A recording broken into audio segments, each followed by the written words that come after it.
Assalamualaikum warahmatullahi wabarakatuh. Perkenalkan, saya Irana Fitasari, dosen dari Prodi Sejarah Peradaban Islam, Sekolah Tinggi Agama Islam Barus.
Sebelum kita mulai pelajaran mata kuliah pada hari ini, mari kita berdoa. Karena doa itu mengenai Fatihah dan doa belajar. Doa dimulai.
ingin tahu nih bagaimana cara berdagang yang benar, maka para ulama merujuk kepada Al-Quran dan hadis.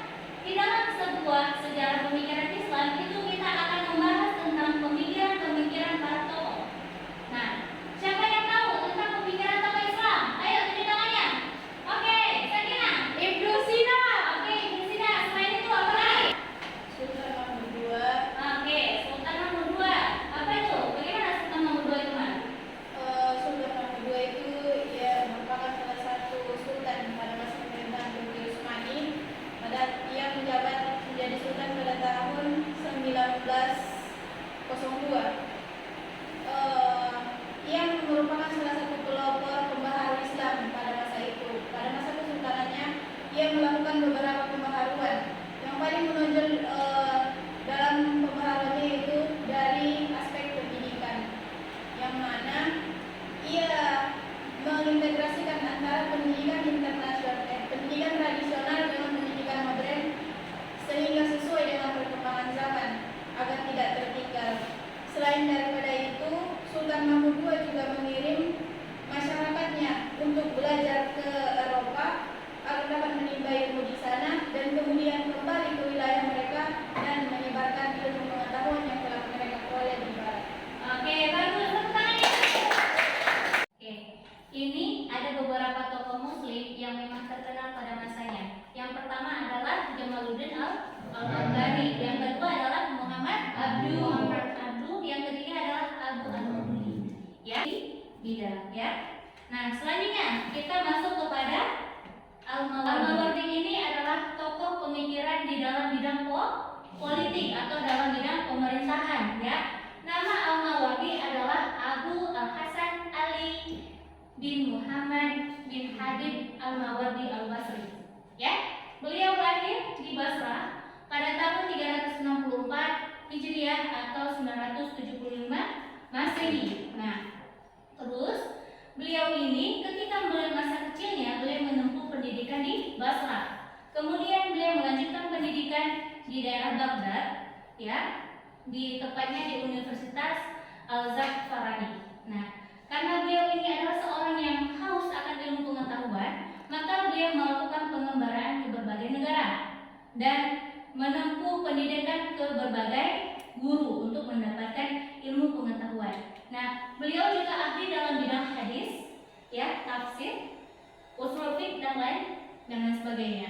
Nah, karena beliau ini sudah puas dalam mengembara, lalu beliau ini menempatkan Baghdad sebagai kota untuk menghabiskan masa hidupnya, ya.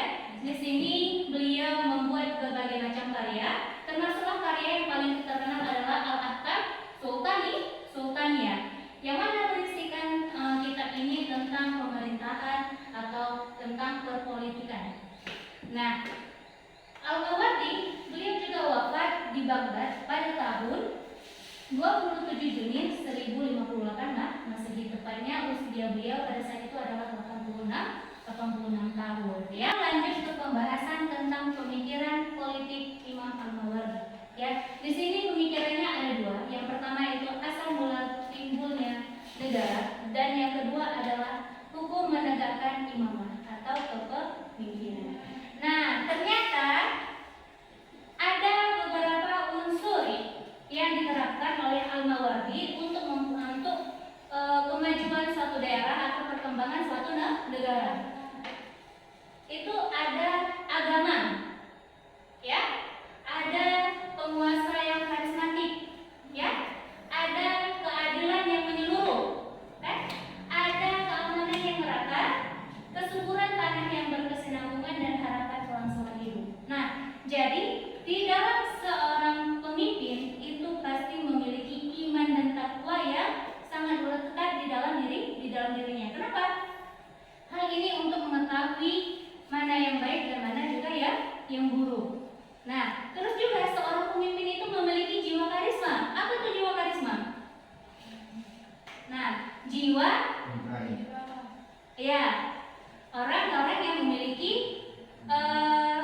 kewibawaan, ya, yang dapat dijadikan sebagai suri tauladan. Nah, yang mana kata-katanya itu dapat menginspirasi orang banyak sehingga dia ingin menjadi seorang tokoh tersebut.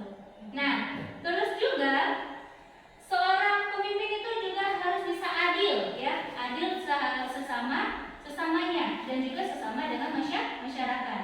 Nah, di dalam seorang pemimpin itu juga harus ada memiliki yang namanya atau memiliki kepekaan terhadap lingkungan.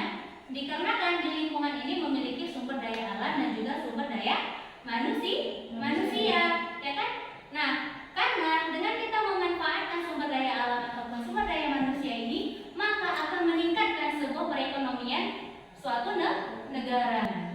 Ya. Nah, selanjutnya kita masuk ke pembahasan hukum menegakkan imamah. Nah, bagaimana imamah yang dimaksud dengan Al-Mawardi? Nah, Al-Mawardi mengatakan bahwasanya imamah itu terdiri dari raja, penguasa, khalifah dan juga kepala negara. Nah, Al-Mawardi membagi dua golongan dasar dalam pembentukan imamah. Yang pertama adalah wajib karena pertimbangan akal. Nah, gimana itu maksudnya? Jadi seorang pemimpin itu harus bisa menggunakan akal, memberikan sebuah keputusan yang benar. Ya, jangan memakai sebuah perasaan, ya, dan juga jangan memandang yang namanya kasta sosial. Jadi ketika kan namanya juga masyarakat, ya, masyarakat itu adalah makhluk sosial, makhluk yang suka bergabung dengan masyarakat yang lainnya. Nah, karena kita makhluk sosial itu, maka terjadi yang namanya komunikasi. Di dalam komunikasi itu kan nanti pasti ada yang namanya ketidaksetaraan pendapat. Nah, maka akan menimbulkan konflik. Bagaimana cara mengambil keputusan supaya tidak terjadi konflik tersebut?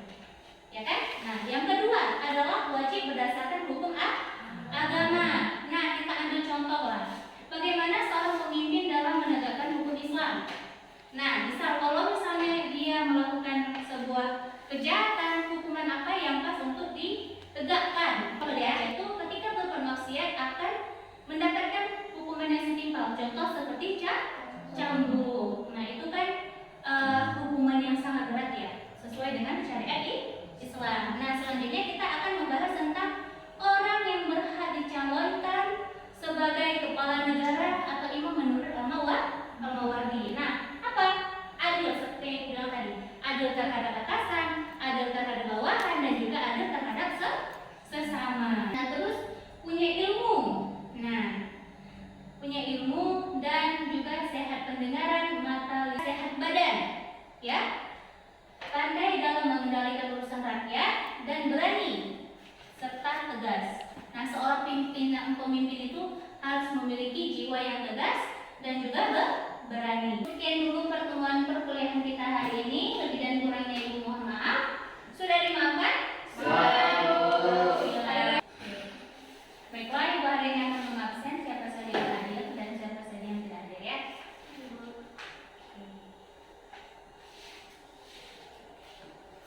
Asar? Hadir, Bu. Mariana? Hadir, Bu. Oke. Sakina? Hadir, Bu. Hadir.